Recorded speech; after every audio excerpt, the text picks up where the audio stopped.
Quiero saludar a nuestro entrevistado del día de hoy. Hoy nos acompaña aquí en piso el arquitecto Jorge Bosch. Él es viceministro del Ministerio de Urbanismo, Vivienda y Hábitat de nuestro país. Arquitecto, ¿qué tal? ¿Cómo está? Un gusto poder tenerlo aquí en nuestro programa. Muchas gracias, Natalia. Contento también poder estar aquí y compartir un poco algunas experiencias de nuestro ministerio. Yo soy Romina. Natalia es mi productora. No te preocupes, viceministro. Vamos a conversar sobre este anuncio que realizaron desde el MUD, viceministro, sí. Acerca de la rehabilitación de los edificios antiguos en el centro de Asunción. Coméntanos, por favor, de qué se trata eso. Sí, cómo no, con mucho gusto.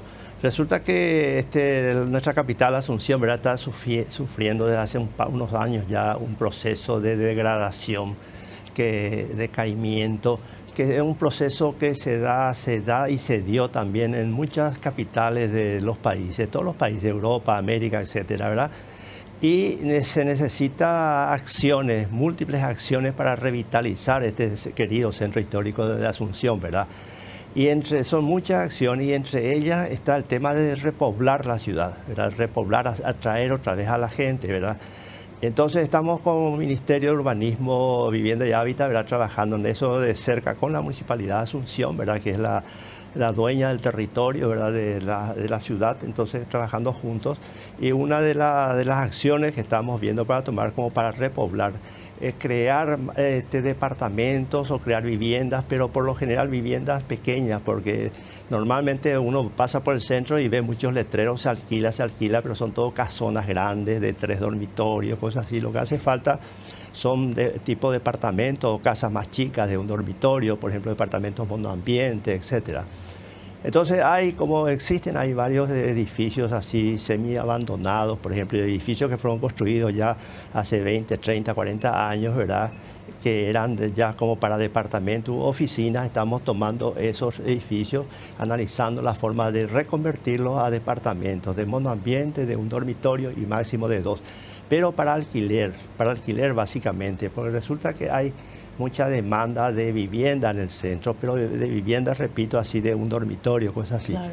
Porque, por ejemplo, hay como 5 o 6 universidades alrededor del centro. Está la UAA, está la Universidad Iberoamericana, está la Católica, varias universidades, y por lo general vienen alumnos del interior, incluso de otros países del exterior, por ejemplo, del Brasil están viniendo muchos estudiantes ahí en la parte del centro y no encuentran alojamiento.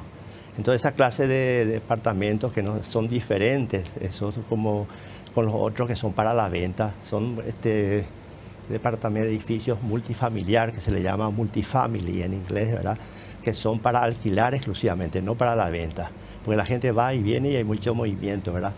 Y encontramos allí 2 unidades, 2 edificios que estamos analizando como para reconvertirlo. Uno que fue diseñado como para oficinas, pero que lo vamos a convertir en departamentos así de monoambiente o de un dormitorio. Estamos trabajando en eso, ¿verdad? Y para una vez que tengamos bien hecho todo el plan de acción de la parte de los costos, etcétera, vamos a empezar a trabajar con los propietarios, ¿verdad?, para poder revitalizar eso. Sobre ese punto, viceministro, estos edificios que lo van a reconstruir o renovar, no son propiedad del Estado, son edificaciones privadas.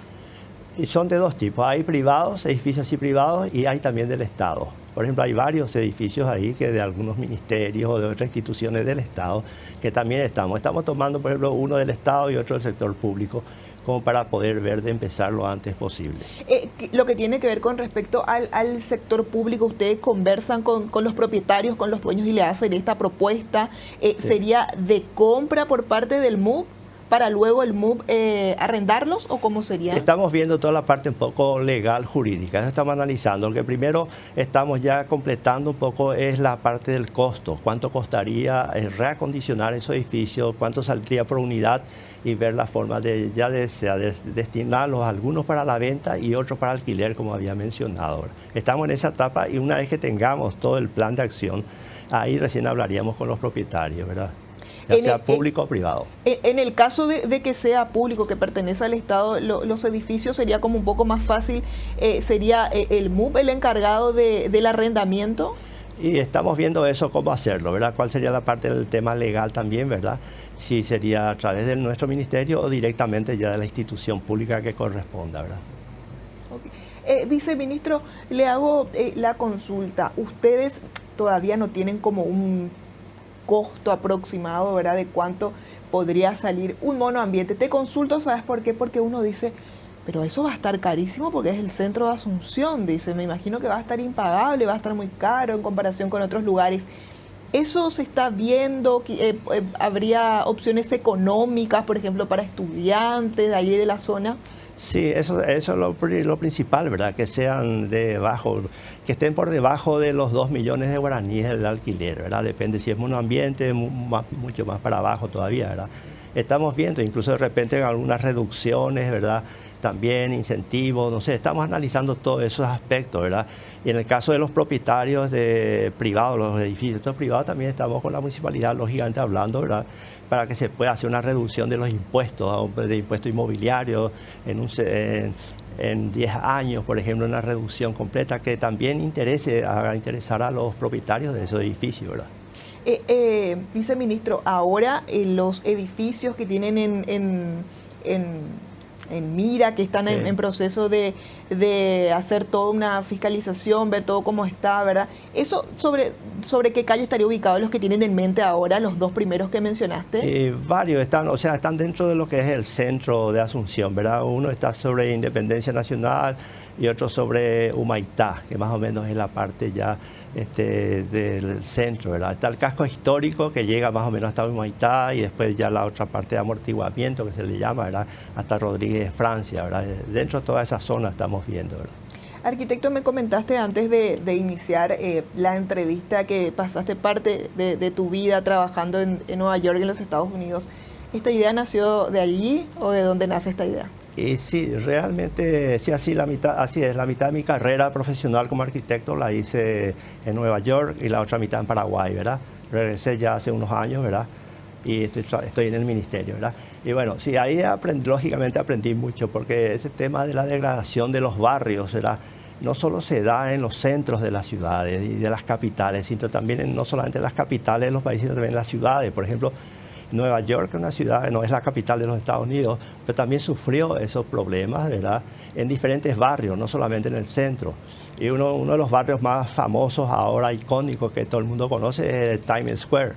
Ese es un barrio de Nueva York, no es el centro histórico, pero hace como 20 años se fue degradando poco a poco, era un lugar ya que no se podía ni visitar, los negocios abandonados, cerrados, poca iluminación, poca seguridad, se fue degradando, hasta que después empezaron a trabajar la municipalidad, vino este famoso abogado Giuliani, que fue electo alcalde y empezó a limpiar, porque era un trabajo de la municipalidad.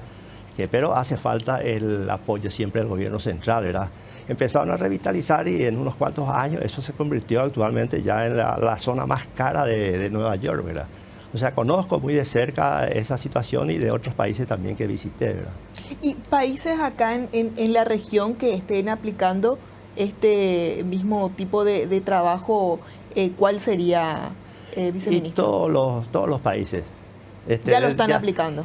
Sí, y ya estuvieron en esa situación y muchos ya aplicaron, ya pasaron esa etapa, porque esto comenzó prácticamente en el siglo pasado, ya a mediados de 1900. Faltábamos nosotros nomás. Sí, ya. estábamos nosotros y hay otros países que no les tocó, pero como les digo, de repente a otros países les tocó, no en la capital, sino de repente en algún barrio de la capital o cosas así. Viceministro, este sistema de derechos de construcción, coméntanos un poquitito acerca de eso, de qué se trata. Esa es otra de las acciones también que estamos trabajando con la municipalidad. Eso trata de los edificios de patrimonio histórico. Como sabemos, en el centro de Asunción, y también no solamente en el centro, en otros lugares también de la ciudad, hay hermosos edificios que fueron construidos a los comienzos del siglo XX, casonas así antiguas, muy hermosas, ¿verdad? Pero que poco a poco se fueron degradando. Y hay muchos propietarios que no tienen muchos recursos como para restaurar, porque restaurar una de estas casonas históricas de patrimonio histórico, primero no se puede tocar nada, no se puede ampliar, no se puede remodelar, cambiar internamente la distribución de los ambientes. Entonces, y el costo es como prácticamente como hacerlo de nuevo. El costo que requiere eso, porque primero todas las cañerías de agua corriente, pero están todas ya, en esos años eran de hierro, están todas derrumbradas, hay que cambiar totalmente. La parte eléctrica también hay que cambiar totalmente, la parte de desagüe cloacal, o sea, requiere prácticamente el costo casi como nuevo.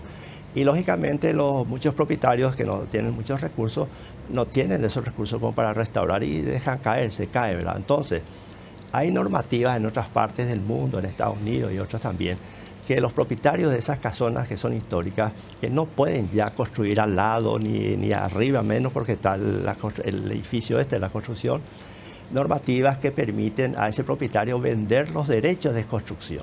Para dar un ejemplo así simple y claro, vamos a suponer por cada propietario de terreno tiene una cantidad de metros cuadrados que puede construir. Vamos a suponer que una casona de esta tiene el derecho de construir 800 metros cuadrados. Y ya tiene construido ahí la casona histórica 300, quiere decir que le sobra 500 metros cuadrados. Pero no lo puede construir porque no le permite, porque es un patrimonio histórico. Claro. Entonces, esos 500 metros cuadrados por ordenanza municipal en nuestros países se puede vender a un desarrollador inmobiliario para que use esos metros cuadrados y los agregue a los metros cuadrados que puede construir en otro lugar. Entonces, la municipalidad por ese medio define dónde se puede ubicar, agregar esos metros cuadrados. Entonces, de esa manera, el propietario de la casona vende esos derechos de construcción que le sobra, que no puede hacer nada, y con ese dinero entonces restaura esa casona. Y luego, lógicamente, lo destina, ya sea a salas de conferencia, banquetes, local para fiestas, casamientos, museos, qué sé yo, una serie de usos que se le puede dar, ¿verdad? A mí me tocó realizar, por ejemplo, en Nueva York algunos proyectos así de restauración bajo esa figura, ¿verdad? Conozco muy bien ese sistema, ¿verdad? Incluso gané unos premios ahí con esas restauraciones. O sea que es una cosa también que estamos trabajando con la municipalidad para poder preparar esa ordenanza. Eso todavía no está instalado, pero es lo que lo quieren tratar ahora, sí, ¿verdad? Esa es otra de las acciones que estamos estudiando también, porque como le había explicado al comienzo, son varias acciones que tenemos que tomar, porque la ciudad es como un organismo vivo, ¿verdad? Entonces de repente se enferma y tenemos que aplicar varios remedios, no es nomás con un solo remedio, hablando mal y pronto. Claro, siguiendo con el tema de la construcción, reconstrucción de estos edificios históricos en el centro, viceministro, te consulto, algo en particular que también podría tener es que sería de uso mixto. Leí en el informe que sería abajo como oficinas o negocios y arriba los departamentos. Sí, te explico ese tema. Esa es otra de las acciones también. Resulta que en todos los países del mundo, como acá también en Paraguay, ¿verdad? En las ciudades se definen las calles de uso mixto. Eso quiere decir que en esas calles se pueden instalar tiendas y también viviendas. Por lo general lo que se hacen es tiendas al detalle, ¿verdad? En la planta baja todo tiendas al detalle, oficina y hasta el primer piso a lo mejor también oficina. Pero el resto de los pisos para arriba, departamentos, para alquilar, no para vender. Para alquilar. Para alquilar. Entonces, es la forma, ¿verdad? A eso se refiere el uso mixto. Entonces son edificios de departamentos que son para alquilar, que son baratos, por el hecho de que no tienen cochera, porque siempre se tiene que construir en lugares donde hay transporte público. Y bueno, el transporte público en el centro hay de sobra. Del 100% de los buses, de las líneas de buses que pasan por Asunción, el 80% pasa por el centro. Están dadas las condiciones. La parte de servicios básicos, agua, desagüe, cloaca, hasta desagüe pluvial existe en el centro. O sea que están dadas todas las condiciones para que esos edificios puedan construirse y es ya un tema de los desarrolladores inmobiliarios que tendría que también entrar a trabajar en esto, porque sin el sector privado, en el caso de los desarrolladores inmobiliarios, no se revitaliza ninguna ciudad.